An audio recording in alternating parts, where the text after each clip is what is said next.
Hare Krishna, everyone. Welcome back to the daily readings of Srila Prabhupada's books, where we get a rare opportunity to associate with a liberated soul every single day through his, what he called his ecstatic, his ecstasies, as he purported the Srimad-Bhagavatam. We have a new guest tonight named Den, quite a philosophical person, and we're looking forward to the discussions afterwards. We'll have reflections and discussions after the reading. We look forward to his enlightened reflections. Okay, we're reading, before we read this book, which is the summum bonum of Vedic literature. It's the ripened fruits of the Vedas. The Vedas are sound that comes from the spiritual plane to us through the pure hearts of liberated souls, one after the other. And it's called the Srimad-Bhagavatam. It has 18 cantos, 18,000 verses, and it describes the absolute truth in a nutshell. Okay, Sanatana Goswami was one of the senior disciples of Chaitanya Mahaprabhu, the latest appearance of Krishna in this age we're living in now. He appeared in Bengal 500 years ago. And Sanatana Goswami wrote a prayer glorifying the book that we're about to read. It's called the Srimad-Bhagavatam Mahima Stotram. Mahima means glorious, deep. We read the Sanskrit and the English. And it goes like this. Sarva Shastra Dipiyusha Sarva Vedaika Satpala Sarva Siddhanta Ratnadya Sarva Lokaika Drikprida. O nectar from the ocean of all scriptures, singular fruit of all the Vedas, rich mine of the precious gems of all conclusive truths, you are the only giver of sight to all the worlds. Sarva Bhagavata Prana Srimad Bhagavata Prabhu Kalidwan Dodita Nitya Shri Krishna Parimartita. O life air of all the Supreme Lord's devotees, O Master Srimad Bhagavatam, you are the sun risen in the darkness of Kali. You are the exact image of Shri Krishna. Paramananda Pataya Prema Varshakshradayate Sarvada Sarvasevyaya Shri Krishnaya Namostume. I bow down to you who were supremely blissful to read. Your every syllable pours down a flood of prema. You can always be served by everyone. You are Shri Krishna himself. Madhika Bando Matsangin Madguru Man Mahadana Man Nistadaka Mad Bhagya Mad Ananda Namostute. My only friend, my constant companion, my spiritual master, my great wealth, my savior, my good fortune, my source of ecstasy, I bow down to you.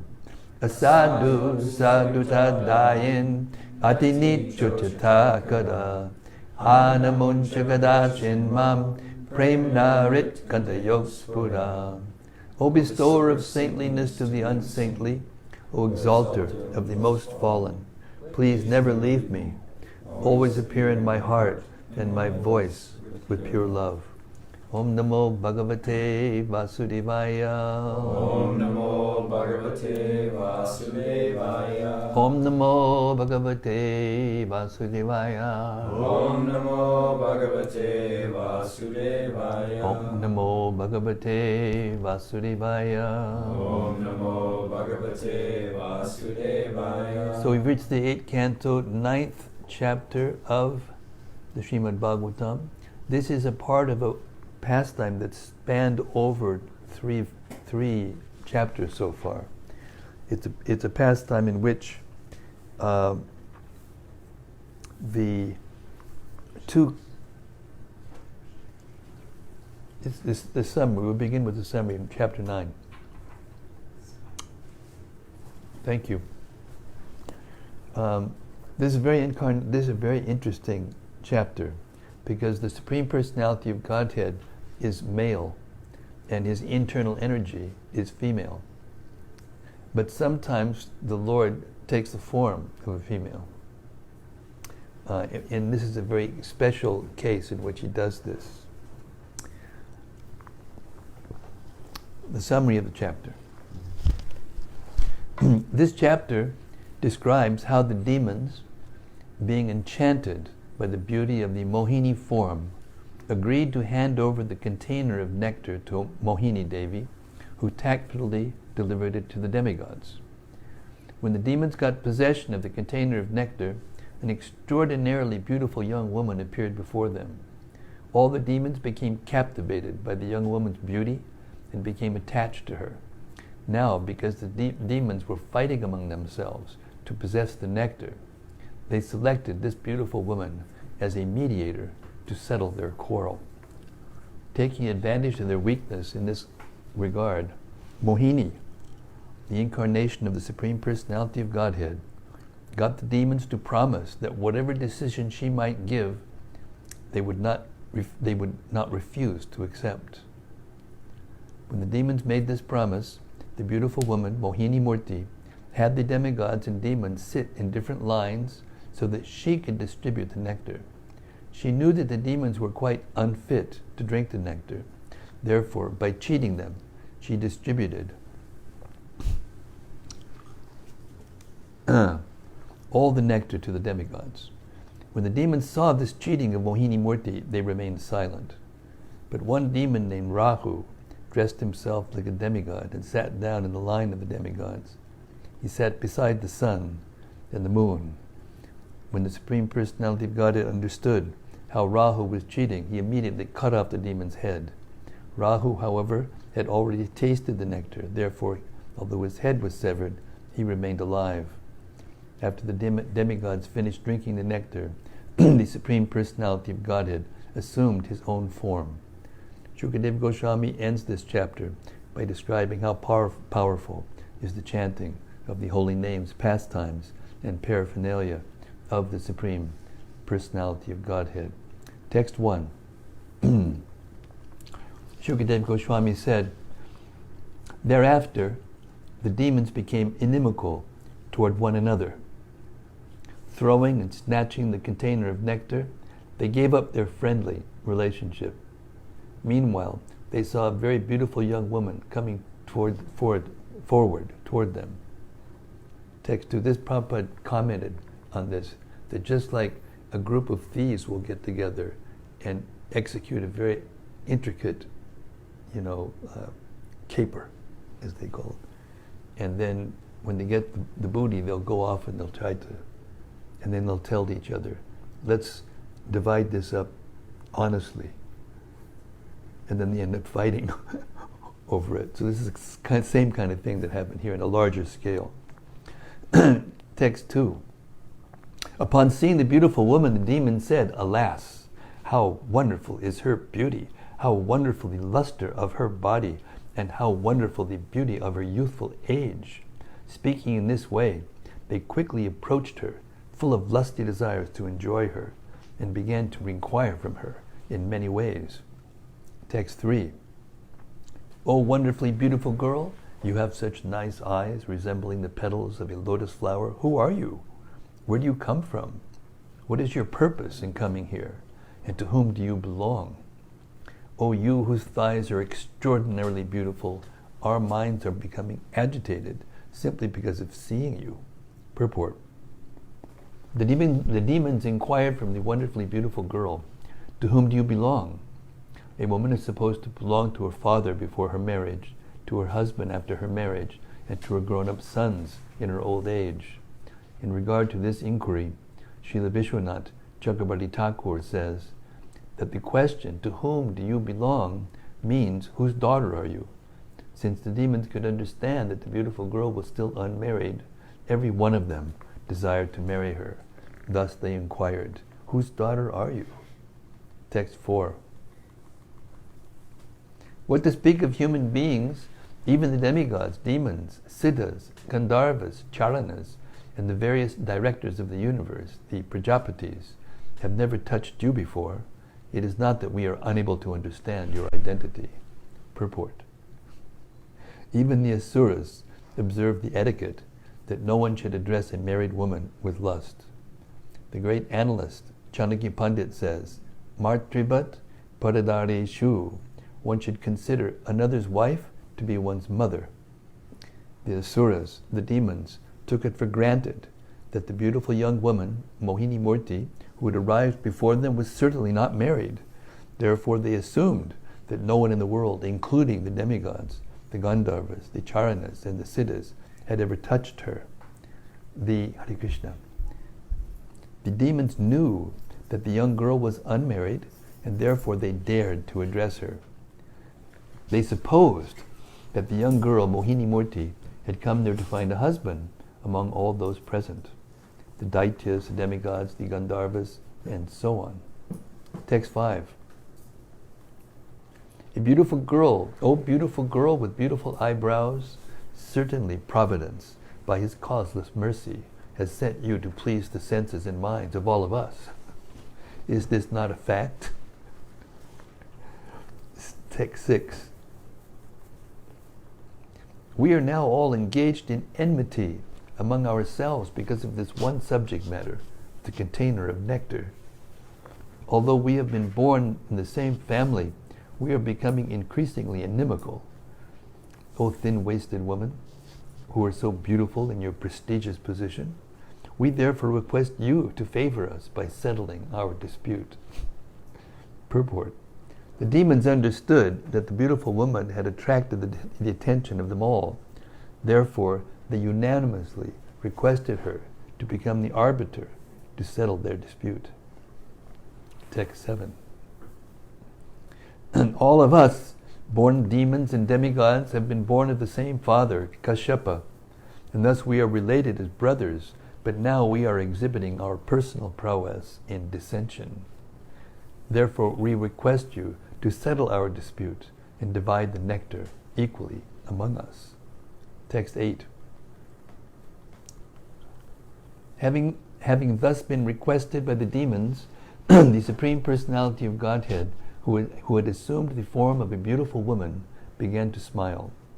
Looking at them with attractive feminine gestures, she spoke as follows. Text 9. The Supreme Personality of Godhead in the form of Mohini told the demons, O sons of Kashyapa Muni, I am only a prostitute. How is it that you have so much faith in me? A learned person never puts his faith in a woman. Purport.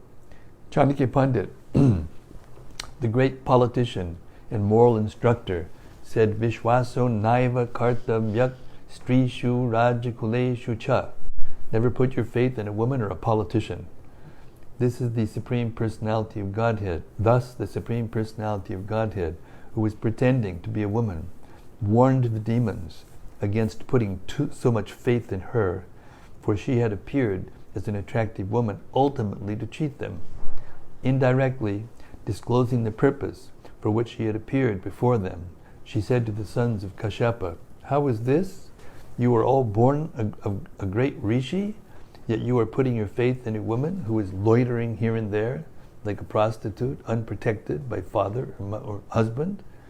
Women in general should not be trusted, and what to speak of a woman loitering like a prostitute. The word kamini is significant in this connection. Women, especially beautiful young women, invoke the dormant lusty desires of a man. Therefore, according to Manu Samhita, every woman should be protected, either by her husband, by her father, or by her grown sons. Without such protection, a woman will be exploited. Indeed, women like to be exploited by men. As soon as a woman is exploited by a man, she becomes a common prostitute. This is explained by Mohini-murti, the Supreme Personality of Godhead. Text 10.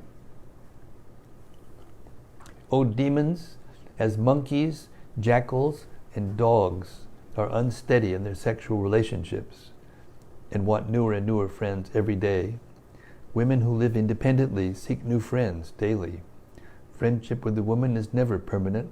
This is the opinion of learned scholars. Text 11. Sri Shukadev Goswami continued, After the demons heard the words of Mohini-murti, who had spoken as if jokingly, they were all very confident. They laughed with gravity, and ultimately they delivered the container of nectar into her hands. Purport. The personality of Godhead, in his form of Mohini, was certainly not joking, but talking seriously with gravity. The demons, however, being captivated by Mohini-murti's bodily features, took her words as a joke and confidently delivered the container of nectar into her hands. Thus Mohini-murti resembles Lord Buddha, who appeared samhohaya suradvisham, to cheat the asuras. The word suradvisham refers to those who are envious of the demigods or devotees. Sometimes an incarnation of the Supreme Personality of Godhead cheats the atheists. Thus we see here that although Mohini-murti was speaking factually to the asuras took her words to be facetious. Indeed, they were so confident of Mohini-murti's honesty that they immediately delivered the container of nectar into her hands, as if they would allow her to do with the nectar whatever she liked. Whether she distributed it, threw it away, or drank it herself without giving it to them. Text 12. Thereafter, the Supreme Personality of Godhead, having taken possession of the container of nectar, smiled slightly and spoke in attractive words. She said, "My dear demons, if you accept whatever I may do, whether honest or dishonest, then I can take responsibility for dividing the nectar among you." Purport. The Supreme Personality of Godhead cannot abide by anyone's dictation. Whatever he does is absolute. The demons, of course, were deluded by the illusory potency of the Supreme Personality of Godhead. And thus, Mohini-murti got them to promise that whatever she would do, they would accept.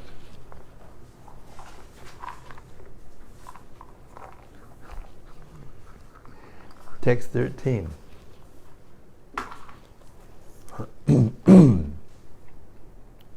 The chief of the demons were not very expert in deciding things. The chiefs of the demons were not very expert in deciding things. Upon hearing the sweet words of Mohini-murti, they immediately assented. "Yes," they answered, "what you have said is all right." Thus the demons agreed to accept her decision. Text 14-15. The demigods and demons then observed a fast. After bathing, they offered clarified butter and oblations into the fire and gave charity to the cows and to the brahmanas and members of the other orders of society, namely the Kshatriyas, Vaishyas, and Shudras, who were all rewarded as they deserved. Thereafter, the demigods and demons performed ritualistic ceremonies under the directions of the brahmanas. Then they dressed themselves with new garments according to their own choice, decorated their bodies with ornaments, and sat facing east on seats made of kusha grass. Purport. The Vedas enjoin that for every ritualistic ceremony, one must first become clean by bathing either in the water of the Ganges or Yamuna or in the sea.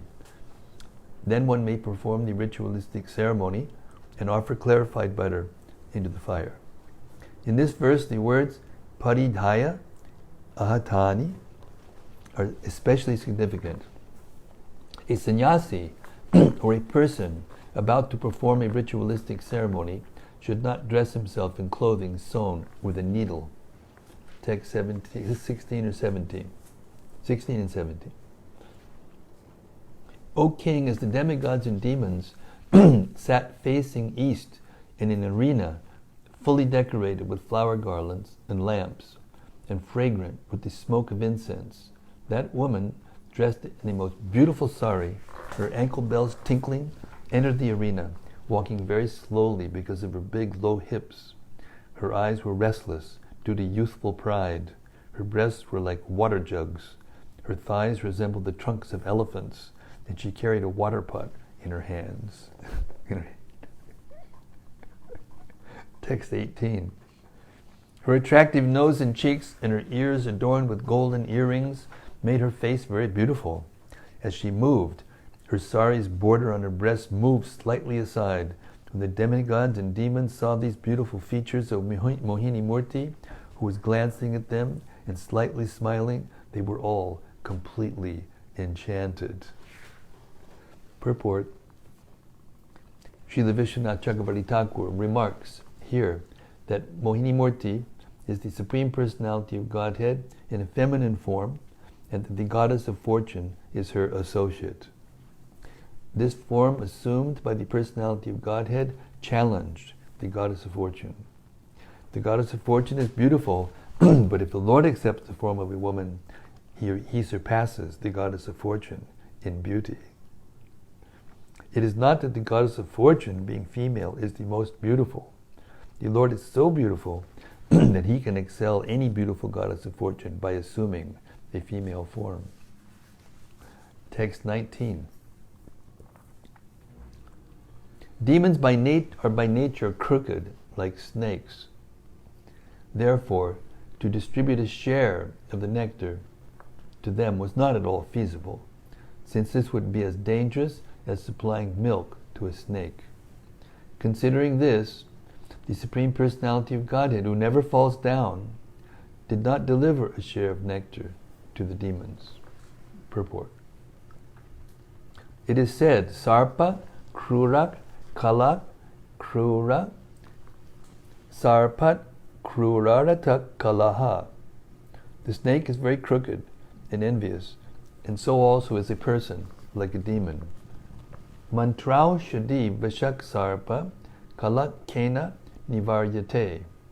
One can bring a snake under control with mantras, herbs, and drugs, but an envious and crooked person cannot be brought under control by any means.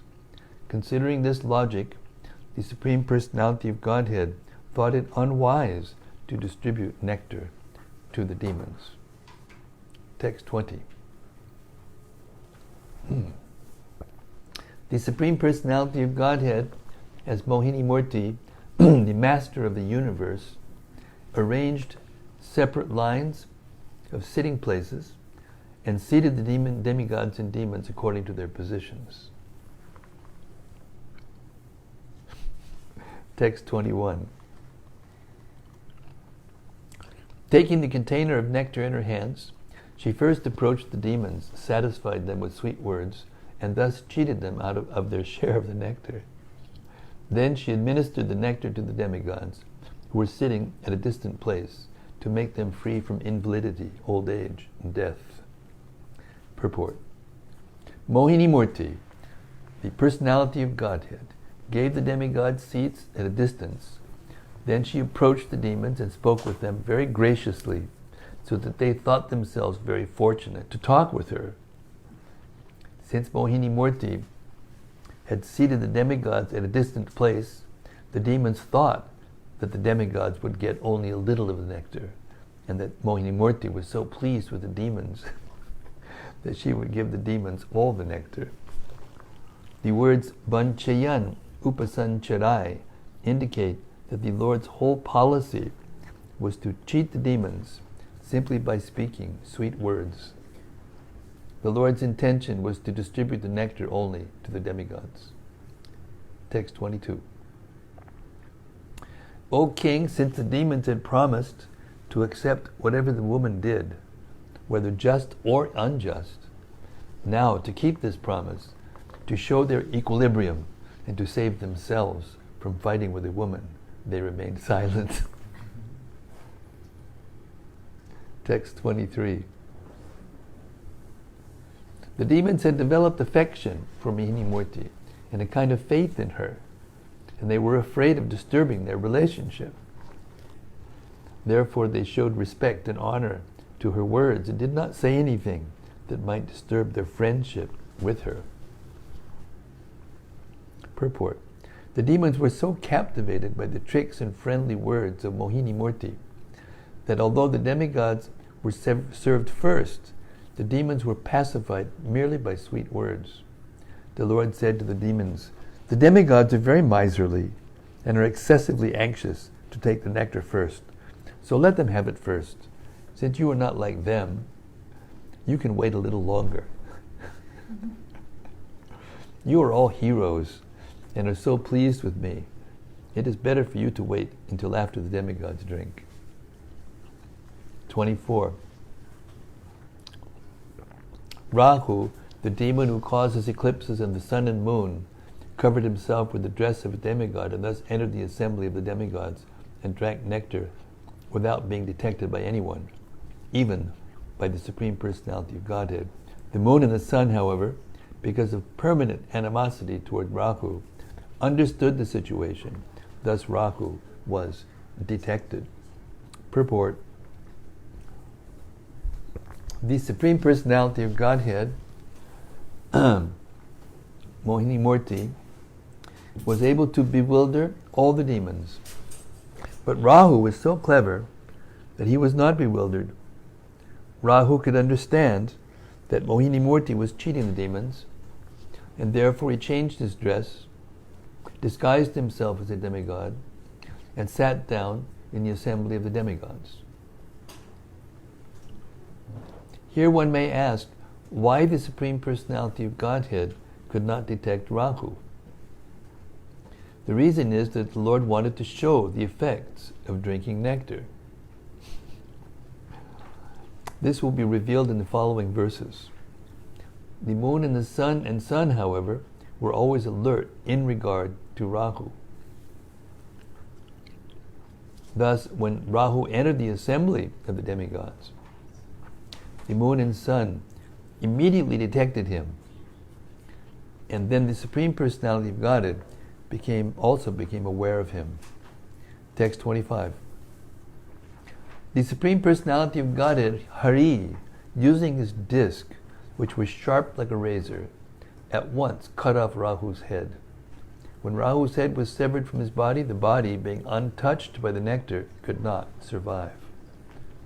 Purport: when the Personality of Godhead, Mohini-murti, severed Rahu's head from his body, the head remained alive, although the body died. Rahu had been drinking nectar through his mouth, and before the nectar entered his body, his head was cut off. Thus Rahu's head remained alive, whereas the body died. This wonderful act performed by the Lord was meant to show that nectar is miraculous ambrosia. Text 26. Rahu's head, however, having been touched by the nectar, became immortal. Thus Lord Brahma accepted Rahu's head as one of the planets. Since Rahu is an eternal enemy of the moon and the sun, he always tries to attack them on nights of the full moon and dark moon. Purport: since Rahu had become immortal, Lord Brahma accepted him as one of the grahas, or planets, like the sun, moon, and the sun. Rahu, however, being an eternal enemy of the moon and sun, attacks them periodically during the nights of the full moon and dark moon. Text 27. The Supreme Personality of Godhead is the best friend and well-wisher of the three worlds. Thus, when the demigods had almost finished drinking the nectar, the Lord, in the presence of all the demons, disclosed his original form. Gotcha. Text 28. The place, the time, the cause, the purpose, the activity, and the ambition were all the same for both the demigods and demons. But the demigods achieved one result and the demons another. Because the demigods are always under the shelter of the dust of the Lord's lotus feet, they can very easily drink the nectar and get its result. The demons, however, not having sought shelter at the lotus feet of the Lord, were unable to achieve the result they desired. Purport: in Bhagavad Gita 4:11, it is said, Yeyatam mam prapadyante tangs tataiva bhajam yaham. The Supreme Personality of Godhead is the supreme judge who rewards or punishes different persons according to their surrender unto his lotus feet. Therefore it can actually be seen that although karmis and bhaktas may work in the same place at the same time, with the same energy and with the same ambition, they achieve different results. The karmis transmigrate through different bodies in the cycle of birth and death, sometimes going upward and sometimes downward, thus suffering the results of their actions in the karma chakra, the cycle of birth and death. The devotees, however, because of fully surrendering at the lotus feet of the Lord, are never baffled in their attempts. Although externally they work almost like the karmis, the devotees go back home, back to Godhead, and achieve success in every effort. The demons or atheists have faith in their own endeavors, but although they work very hard day and night, they cannot get any more than their destiny. The devotees, however, can surpass the reactions of karma and achieve wonderful results, even without effort. It is also said, palena parichiyate. One's success or defeat in any activity is understood by its result. There are many karmis in the dress of devotees, but the Supreme Personality of Godhead can detect their purpose. The karmis want to use the property of the Lord for their selfish sense gratification, but a devotee endeavors to use the Lord's property for God's service. Therefore, a devotee is always distinct from the karmis, although the karmis may dress like devotees. As confirmed in Bhagavad Gita 3:9, Yagyartat karmanonyatra lokoyam karmabandhanaha. One who works for Lord Vishnu is free from this material world, and after giving up his body, he goes back home, back to Godhead. A karmi, however, although externally working like a devotee, is entangled in non-devotional activity, and thus he suffers the tribulations of material existence. Thus, from the results achieved by the karmis and devotees, one can understand the presence of the Supreme Personality of Godhead, who acts differently for the karmis and jnanis than for the devotees. The author of Sri Chaitanya Charitamrita therefore says, Krishna Bhakta Nishkama Adaeva Shanta Bhukti Mukti Siddhikami Sakali Ashanta. The karmis who desire sense gratification, the jnanis who aspire for liberation of merging into the existence of the Supreme, and the yogis who seek material success and mystic power are all restless, and ultimately they are baffled. But the devotee who does not expect any personal benefit and whose only ambition is to spread the glories of the Supreme Personality of Godhead is blessed with all the auspicious results of Bhakti Yoga without hard labor. Text 29. In human society, there are various activities performed for the protection of one's wealth and life by one's words, one's mind, and one's actions. But they were all performed for one's personal and extended sense gratification with reference to the body. All these activities are baffled because of being separate from devotional service. But when these same activities are performed for the satisfaction of the Lord, the beneficial results are distributed to everyone, just as water poured on the root of a tree is distributed throughout the entire tree. Purport. This is the distinction between materialistic activities and activities performed in Krishna consciousness. The entire world is active, and this includes the karmis, the jnanis, the yogis, and the bhaktas.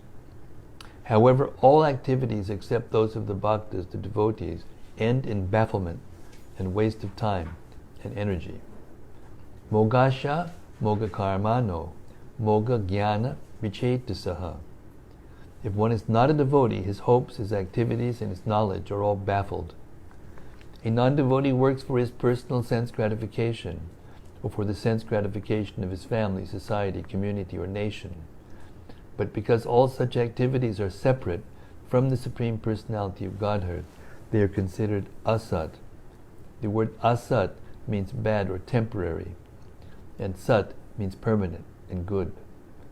Activities performed for the satisfaction of Krishna are permanent and good, but Asat activity, although sometimes celebrated as philanthropy, altruism, nationalism, thisism, or thatism, will never produce any permanent result and is therefore all bad.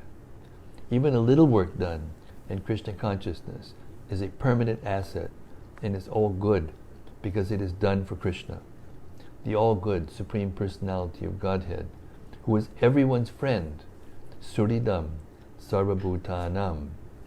The Supreme Personality of Godhead is the only enjoyer and proprietor of everything. Bhoktadam Yagyatapasam Sarvaloka Maheshwaram.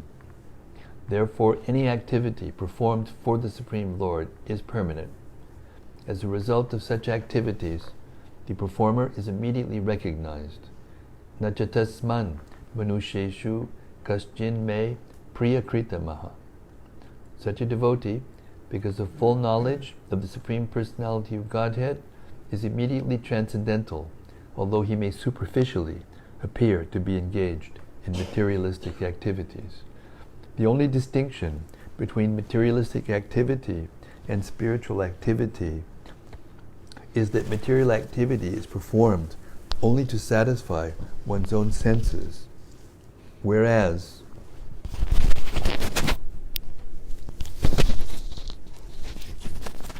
the only distinction between materialistic activity and spiritual activity is that material activity is performed only to satisfy one's own senses, whereas spiritual activity is meant to satisfy the transcendental senses of the Supreme Personality of Godhead.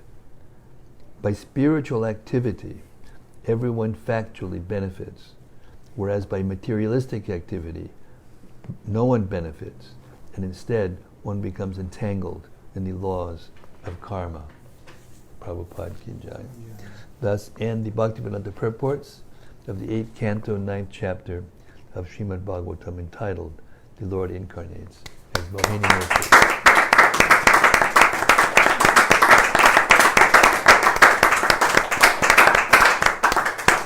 Another act in the drama of the unfolding of the universe, where all the principles that cause us to do what we do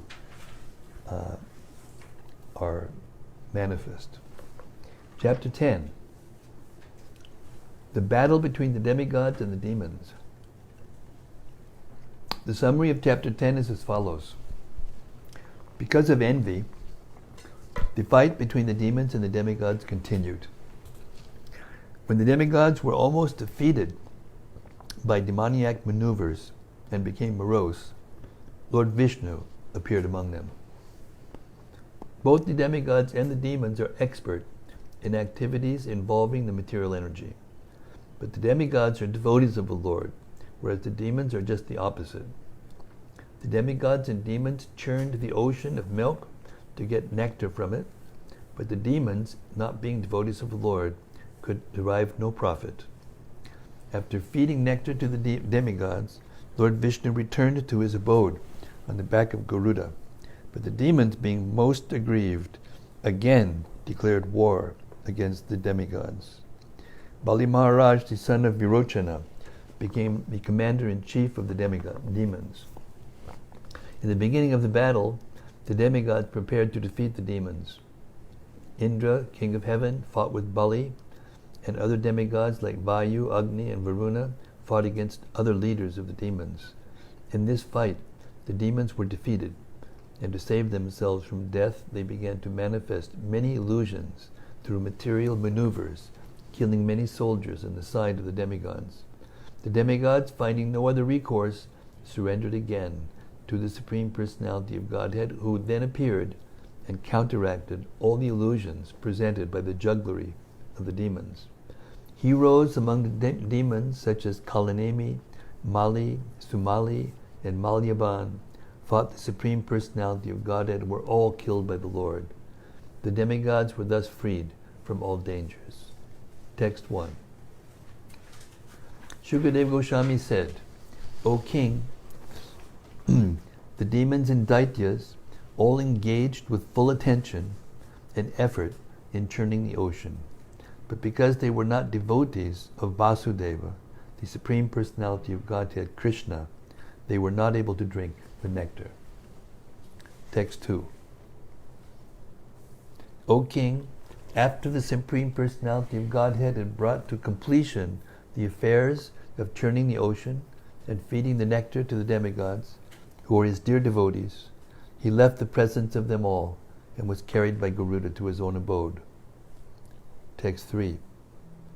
Seeing the victory of the demigods, the demons became intolerant of their superior opulence. Thus they began to march toward the demigods with raised weapons. Text 4.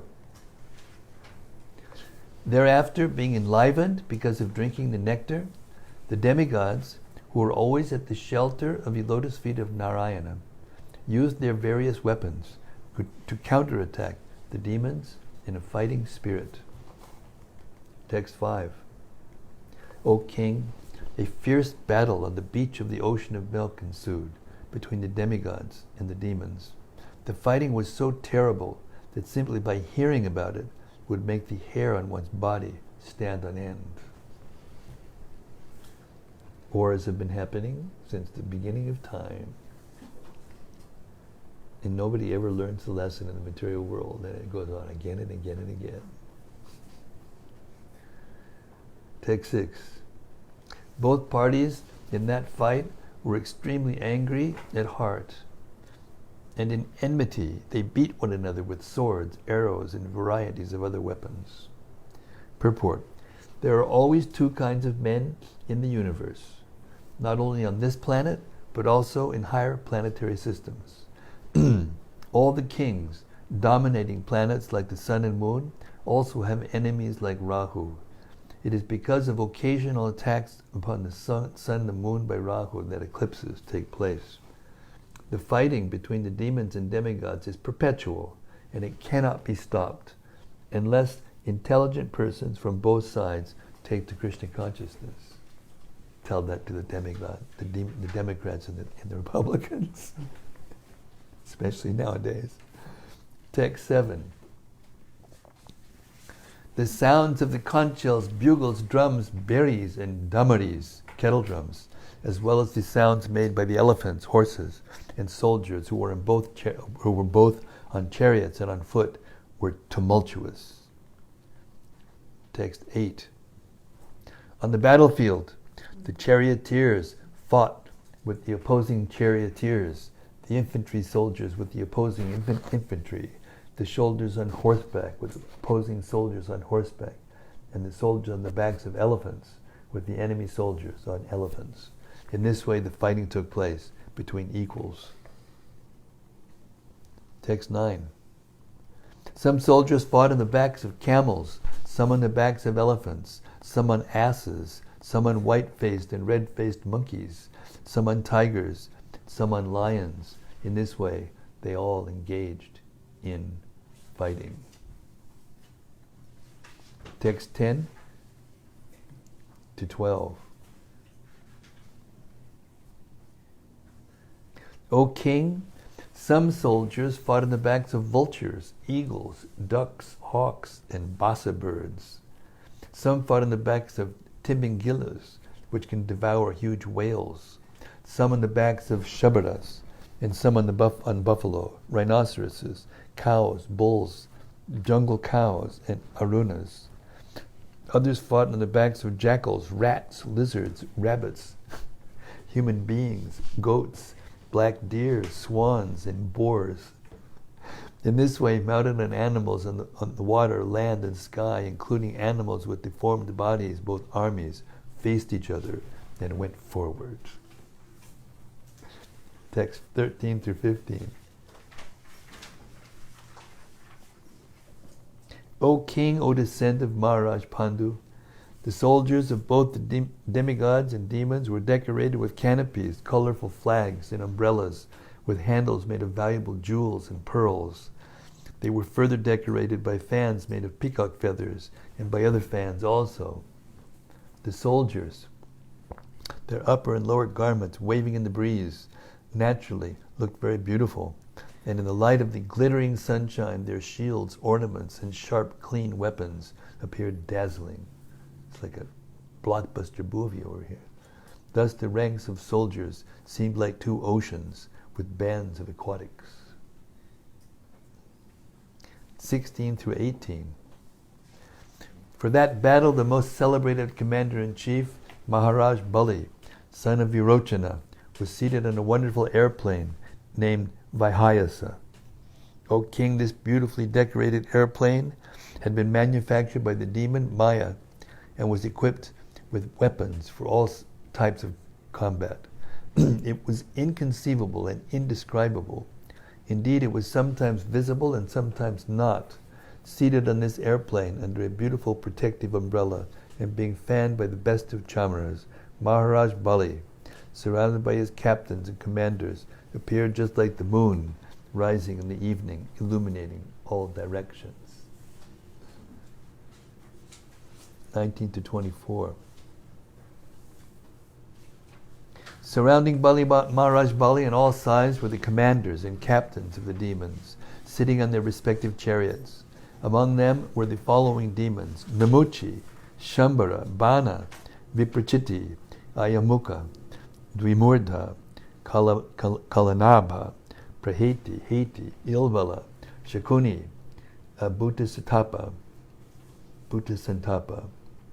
Taraka, Chatradrik, Shumba, Nishumba, Jamba, Utkala, Arishta, Arishtanemi, Tripuradipa, Maya, the sons of Puloma, the Kaliyas, and the Nivata Kavajas. All these demons had been deprived of their share of the nectar and had shared merely in the labor of churning the ocean. Now they fought against the demigods, and to encourage their armies, they made a tumultuous sound like the roaring of lions and blew loudly on conch shells. Balabit, Lord Indra, upon seeing this situation of his ferocious rivals, became extremely angry. Text 25. Sitting on Airavata, an elephant who can go anywhere and who holds water and wine in reserve for showering, Lord Indra looked just like the sun rising from Udayagiri, where there are reservoirs of water. Purport. On the top of the mountain called Udayagiri are large lakes from which water continuously pours in waterfalls. Similarly, Indra's carrier, Airavata, holds water and wine in reserve and showers it in the direction of Lord Indra. Thus Indra, king of heaven, sitting on the back of Airavata, appeared like the brilliant sun rising above Udayagiri. Text 26. Surrounding Lord Indra, king of heaven, were the demigods seated on various types of vehicles and decorated with flags and weapons. Present among them were Vayu, Agni, Varuna, and other rulers of various planets, along with their associates. Text 27. The demigods and demons came before each other and reproached one another with words piercing to the heart. Then they drew near and began fighting face to face in pairs. 28. O king, Maharaj Bali fought with Indra, Kartikeya with Taraka, Varuna with Heti, and Mitra with Praheti. Text 29. Yamaraj fought with Kalanabha, Vishwakarma with Mayadanava, Twashta with Shambhara, and the sun god with Virochana. 30 and 31. The demigod Aparajita fought with Namuchi, and the two Ashwini Kumaras fought with Vrishaparva. The sun god fought with the 100 sons of Maharaj Bali, headed by Bana, and the moon god fought with Rahu. The demigod controlling air fought with Puloma, and Shumba and Nishumba fought the supremely powerful material energy, Durga Devi, who is called Bhadrakali. Text 32 to 34.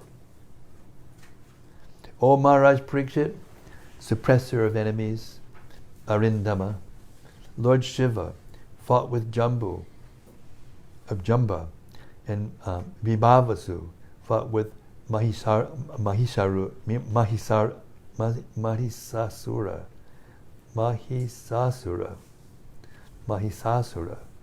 Ilvala, along with his brother Vatapi, fought the sons of Lord Brahma. Dumarsha fought with Cupid, the demon Utkala, with the Matrika demigoddesses. Brihaspati and Shukracharya, and Shainashcharya, Saturn, and Narakasura. The Maruts fought the Nivataka Kavacha demons, and the Vasus fought the Kalakeya demons, and Vishwadeva demigods fought the Paloma demons, and the Rudras fought the Krodabasha demons, who were victims of anger. Text 35. All of these demigods and demons assembled on the battlefield with a fighting spirit and attacked one another with great strength. All of them desiring victory, they fought in pairs, hitting one another severely with sharpened arrows, swords, and lances. Text 36. They severed one another's heads using weapons like bushundis, chakras, clubs, rishtis, patishas, shaktis, ulmukas, prasas, parashvadas, nitringshas, lances, padigas, bugadas, and bindipalas. Text 37. The elephants, horses, chariots, charioteers, infantry, soldiers, and various kinds of carriers, along with their riders, were slashed to pieces. The arms, thighs, necks, and legs of the soldiers were severed, and their flags, bows, armor, and ornaments were torn apart. 38. Because of the impact on the ground of the legs of the demons and demigods and the wheels of the chariots, particles of dust flew violently into the sky and made a dust cloud that covered all directions of outer space, as far as the sun. But when the particles of dust were followed by drops of blood being sprinkled all over space, the dust cloud could no longer float in the sky. Text 39. They have special effects now that can kind of like, right? The blockbuster movie of this. Maybe some people read this and got some ideas. What do you think? In the course of the battle, the war field became strewn with the severed heads of heroes, their eyes still staring and their teeth still pressing against their lips in anger. Helmets and earrings were scattered from these severed heads. Similarly, many arms decorated with ornaments and clutching various weapons were strewn here and there, as were many legs and thighs, which resembled the trunks of elephants. Did we? Maybe. I'm going pretty fast. 38? Mm-hmm. No, I haven't got a purport in 38. You have a purport in 38? Let's see it. This is the latest.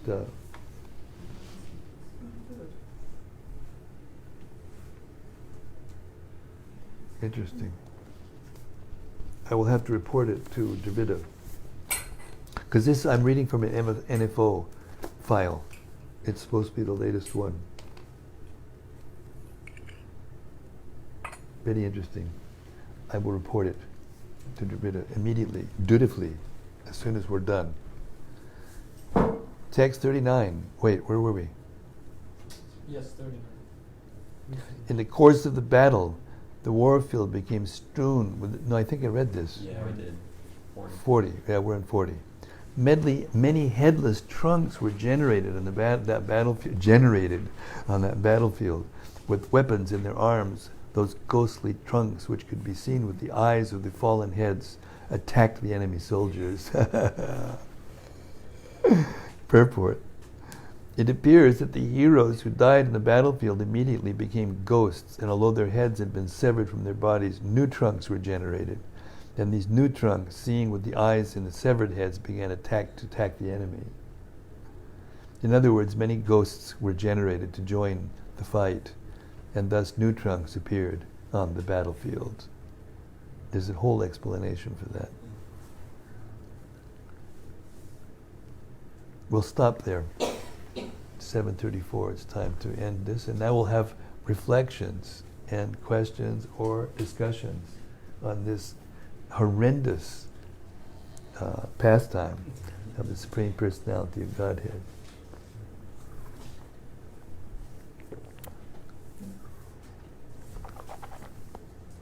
I think it's about proximity throughout. Whether it's distance. This is Den, our new guest, who is coming from a very interesting part of the Bhagavatam, and is now going to give his reflections. I think it's about proximity. It starts off with looking at the eyes versus the thighs, right? It is about what's inside and what is outside. In terms of Krishna, it is the fact that a demon can actually drink the nectar and be so close and yet be so very, very far away.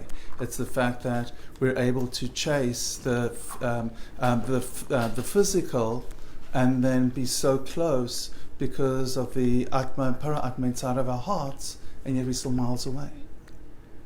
And I see Very this nice. throughout. And the other thing that's interesting, I think, is in terms of the fact that it talks about, you read about they were facing east, the demons were facing east, and they ascended. But the fact is that it talks later on about the sun that ascends east, right? Because the sun rises in the east. Well, And there's, so they there's two ways of the sun. The movement of the sun is very mysterious. If you were to stand, first of all, let me appreciate your reflection for having I don't know if this is the first time, Doug? I don't know if this is the first time you've heard the Bhagavatam. It sounds like maybe it isn't. But you've read some scripture. You're a learned person. From Bhagavad Gita. Yes, from Bhagavad Gita. Yes. I very much appreciate your reflections. Thank you very much. If you stand in the south, you will see the sun rising from the east and move to the west. But if you were to be able to see the stars, even when the sun is up, because when the sun is up, the stars are still there, but you can't see them because the light is covering them. Their effulgence. The sun actually has two movements. It goes left to right, and it also goes right to left, depending on the perspective you're looking at. There's this kind of star that stays fixed in the sky, and the planets move, and the sun moves. So the stars that are fixed in the sky, they can be visualized as a sphere. And that sphere, when it's fixed in the sky, because the sun is moving at a different rate than the planets, it looks like the sun is going from right to left. In other words, if you were to look at the same time of the day, right? The next day, and then the next day, the next day, you'll see the sun is going this way in a yearly route. In a daily route, the sun is going this way. So I appreciate very much your reflections, because you were indirectly hinting at the mysteries of material nature, the laws of nature, and how they work, and how they are, to us, from our point of view, inconceivable. And it touched on that during the battle, how certain things that were happening were just inconceivable to a person watching it, to an ordinary person watching it.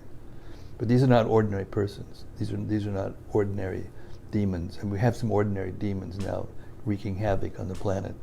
These are small timers, but these are the big timers, These are the ones that live in the higher planets and the very lower planets, and they sometimes get together. Even on the Earth, they sometimes get together and fight it out. you know. And this is the nature of the material world. There's always a class of persons who are atheistic and have no reverence for the laws of nature, who they don't like law and order. They like to turn everything upside down. It's their nature.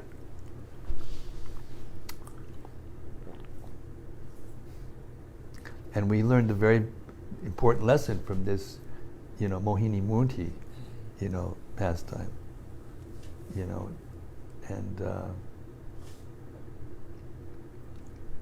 the material forms and the material activities and the attractive features of the material world, they bewilder people who are too lusty and too ambitious and too self-centered.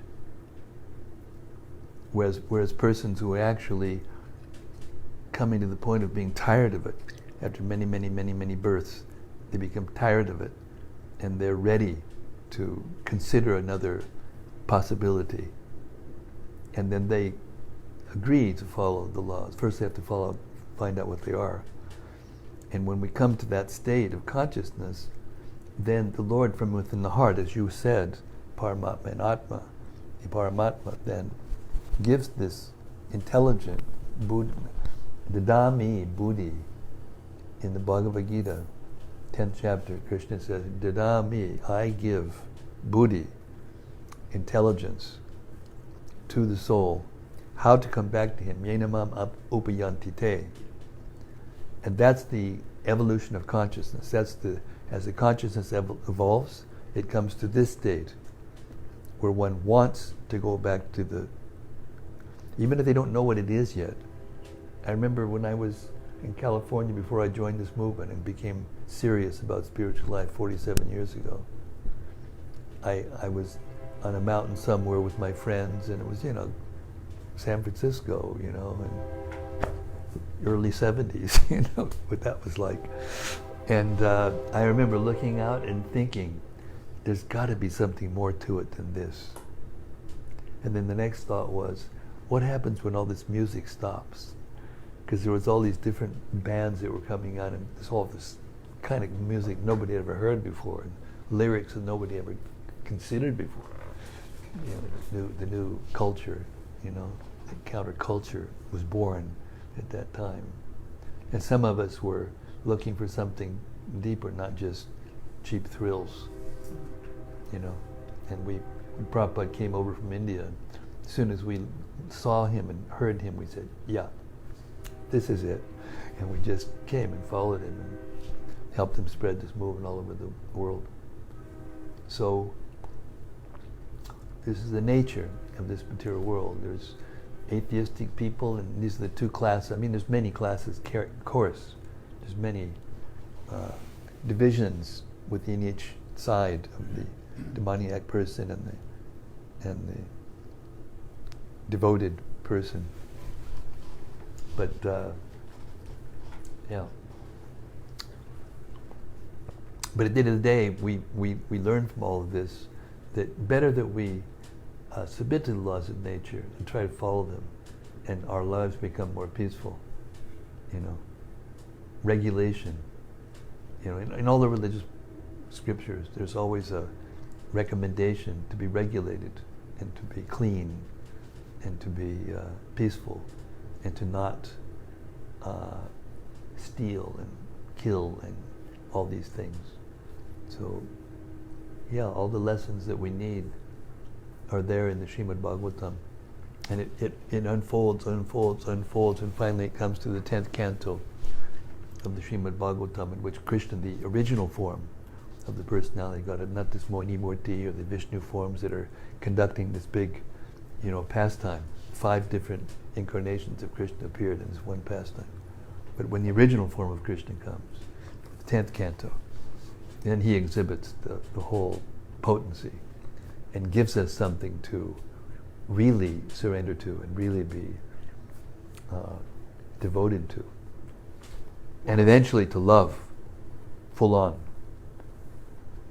What's fascinating is what's fascinating is the fact that there are 18 cantos. So in the Jewish religion, for what it's worth, 18 is very, very significant. Oh yeah. And one of the reasons is because it's the numerical value of the word chai.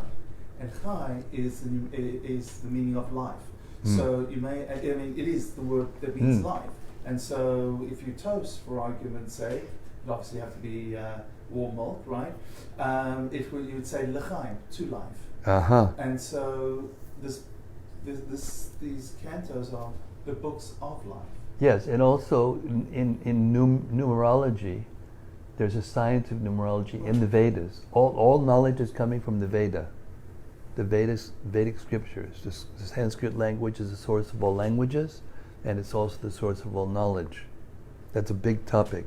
But if you add 1 and 8, it becomes 9, and 9 is the last number in terms of before 0, and it means the end. Even in terms of sacred geometry, Tesla always was about 6, 3, and 9. In fact, before he even went into a building, he would walk the block 3 times. So, but it is so numerically, mathematically fundamental. Yeah, because if you as deep as you go into the subatomic particles, you will find structure. Correct. Are you from England? South Africa. From South Africa. Yeah. Nice to meet you. I appreciate the elephant references. Yeah, well, I've lived in England for a long time, so I was trying to decide whether it was there or here or there. Anyways, it's a joy to meet you. Hare Krishna. Too bad Dr. Matt's not here. He's from South Africa. What other, prana, we have some more reflection.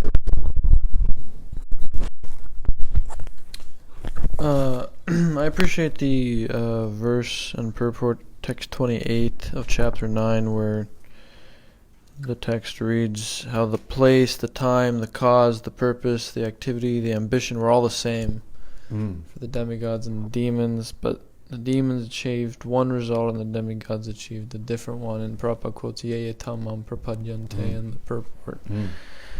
And I thought that was a nice point to take from that pastime, how it was almost his point actually as well, how I was thinking of the Isha Upanishad mantra 5, Tadejati Tanajati, how the Lord is very near but very far as well.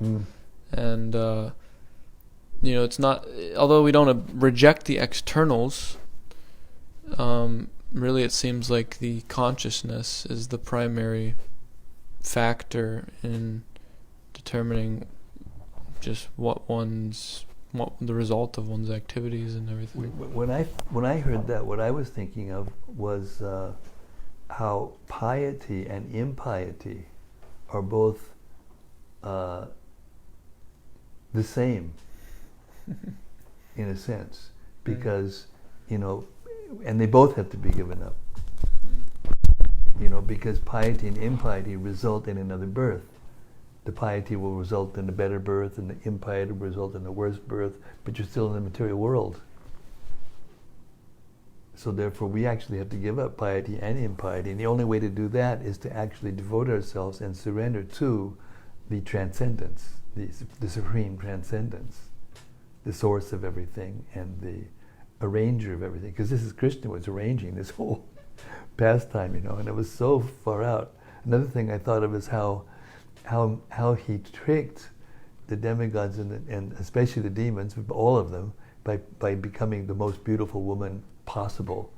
And that's in the material world, we're all got male and female bodies, we're all attracted to one another. It's built into the system, You can't not be attracted to the opposite sex or nowadays anything goes nowadays, but that's the general principle. Anyway. So piety and impiety are both keeping us in this material world. We have to give up piety and impiety. Therefore, it's very difficult to understand transcendental thought, transcendental activity, transcendental desire, transcendental results. It's very difficult to, if we're conditioned by material nature, it's very, very difficult to understand. Therefore, it says, Vasudeva Sarvamiti Samahatma Sadurlavaha. Those who can actually perceive, accept and then perceive that Krishna is everything, then that person is very rare. Out of Manushanam Sahasreshu Kaschit Yadati Siddhaye Yadatam Abhisiddhanam Kaschin Mam Veti Tatpataha. Veti means to know, Tatpahata means in truth. So, out of many millions of persons, humans, one may endeavor to improve oneself spiritually. And out of those who have actually achieved perfection in the sense that they know that they're not the body and are acting like it, out of millions of those, hardly one knows Krishna in truth. So it's very rare, very rarely achieved. And therefore it will take a long time to... Anyway, Hare Krishna. Yes, please, more. Well, I just thought it Hare interesting. Krishna, Mataji, Haribol, see you. My name Auntie. from New Zealand. Hare Krishna. Hare Krishna. Hare Krishna. Nice to see you. Haribol. Thank you. Thank you, Hare Krishna.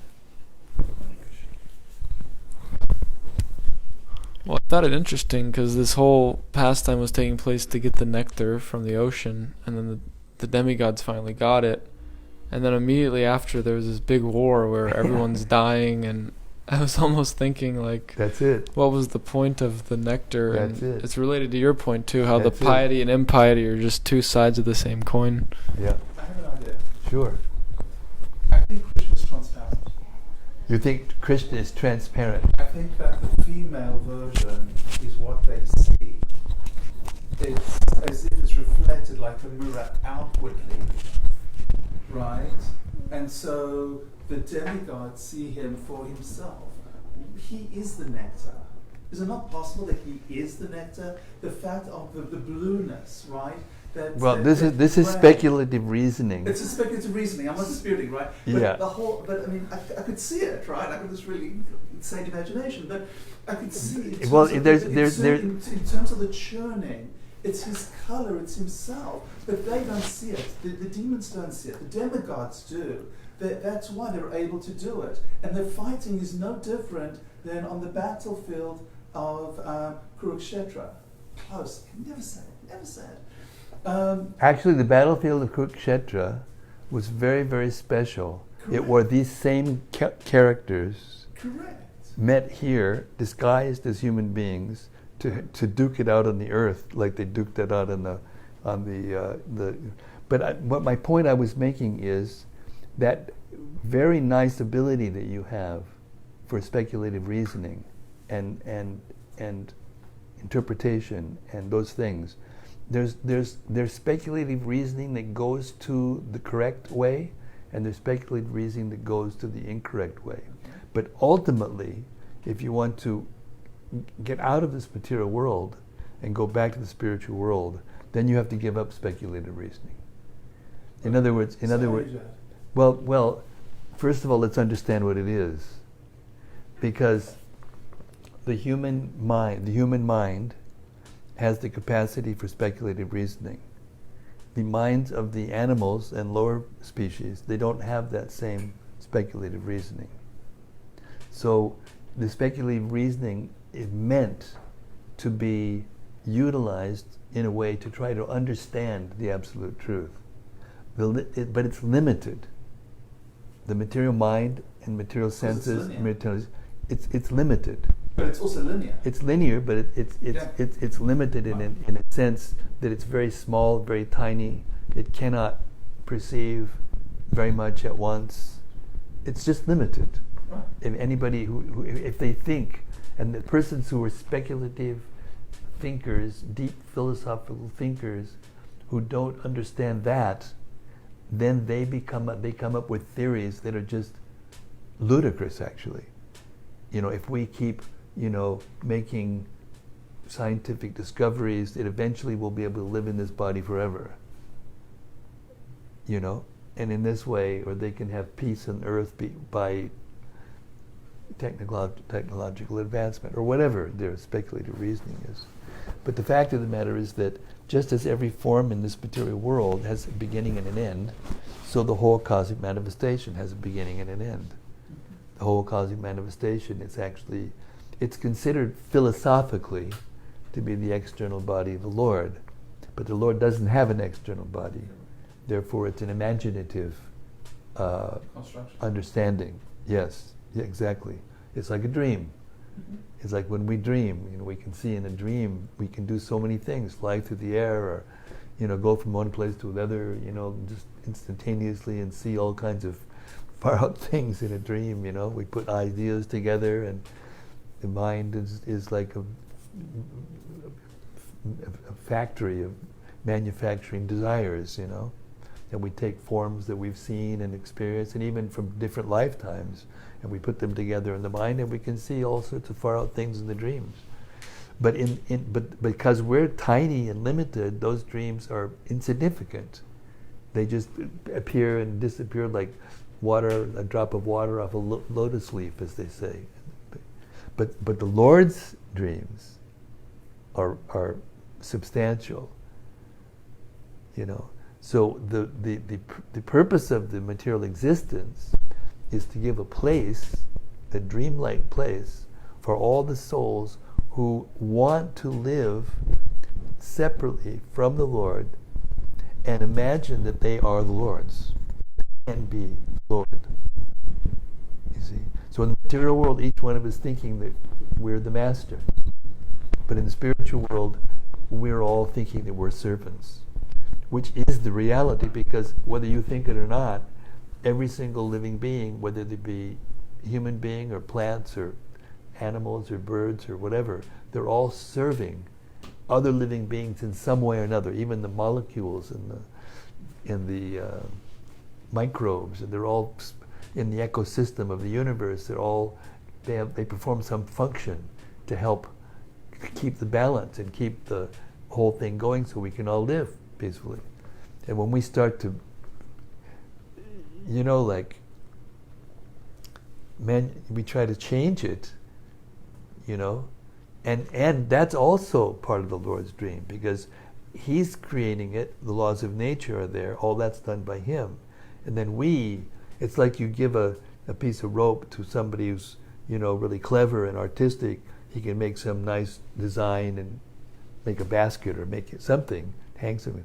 And another person who's really stupid, he'll hang himself with it, Same rope, same, So this is the purpose of the Gita, the purpose of Bhagavatam, to actually convince us, that this material world is actually a temporary place, And as smart as you are, and as clever and poetic and artistic and strong, or whatever you are, and powerful, at the end of the day, we got to leave it.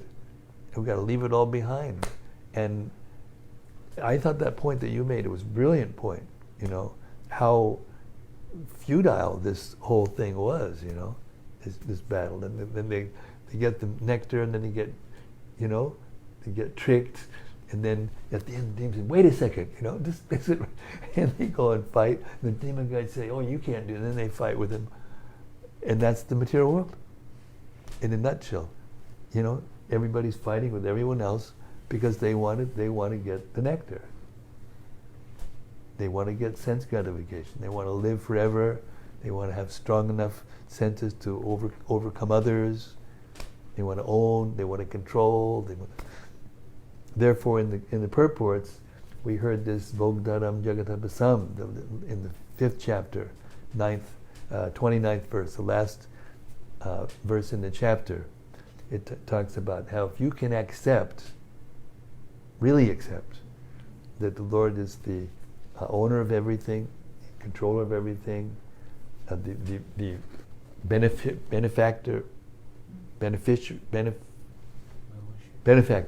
of every endeavor, and he's the friend of everyone because he goes with us wherever we go as a super soul.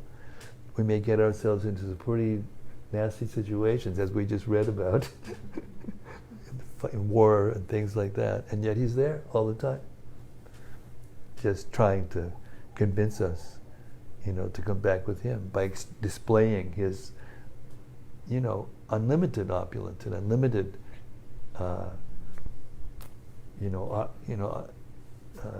energies in order to attract us back. That's the nutshell. Thank you. And now it's 8 o'clock exactly, and I have to go. Jen, it's a real pleasure to meet you. Do you live in Houston? Yeah, actually I used to live in Katy, and I've been working with Anantadev. Anantadev? Yeah. And so I recently moved, only about 7 minutes away from the temple. Wow. Will we see you more often? Krishna wedding, absolutely. That would be nice. Thank you, I appreciate it. Yeah, we can have more Thank you so much for today's discussions. Thank you, Dad, for picking me up. Anyway, thank you again. Thank you. Srimad-Bhagavatam ki jai. Gaur Premanandi Hari Hari Bol. Tomorrow is Saturday, so we will see you at 4:30 Central Time, America, USA, right here in the live studios at Radha Lane. Hare Krishna. Hari Bol.